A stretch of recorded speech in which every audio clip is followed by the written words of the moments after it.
अस्सलाम वालेकुम। मुकालमा YouTube channel में आप सभी का खैर मकदम है। ये लोगों इम्तियाज़ अंसारी सर शहादा की शुक्रिया के साथ तो खाकी की मदद से कहानी तैयार करना ये हम देखने वाले हैं।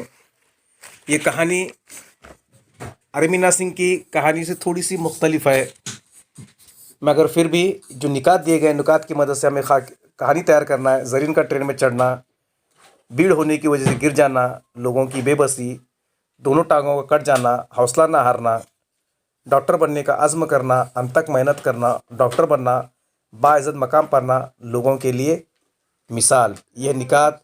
अब देखिए इसकी कहानी। हमने इसे नाम दिया है हौसला। ज़र्री का स्कूल बहुत दूर था। उसे स्कूल जाने के लिए लोकल ट्रेन में सफ़र करना लाजमी था। वो रोज़ाना घर के करीब से स्टेशन सवार होती। ये इसका रोज़मर्रा का मामूल था। पीर का दिन था। स्टेशन पर भीड़ बहुत ज़्यादा थी। जब वो गाड़ी पर चढ़ने लगी तो उसका पैर फिसल गया और वो गाड़ी के नीचे गिर गई। उसके दोनों पैर कट गए। ट्रेन के जाने के बाद लोगों ने उसे फ़ौरन अस्पताल में भर्ती कराया। डॉक्टरों ने घर वालों से मशवरा करके उसे मसनूई टांगें बिठाई।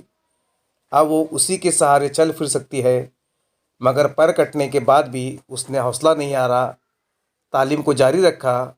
वो ख्वाब जो उसने देखा था डॉक्टर बनने का, उसे पूरा करने के लिए वो दिन रात अंत तक मेहनत करने लगी। कुछ ही सालों में उसने डॉक्टर की पढ़ाई पूरी की। अब ज़रीन एक नामवर डॉक्टर है। उसने जो खिदमत की, लोग उसकी बहुत इज़्ज़त करते हैं। नतीजा, हालात का मुकाबला करने से ही हम अपनी मंजिल पर पहुंच सकते हैं, चाहे कितनी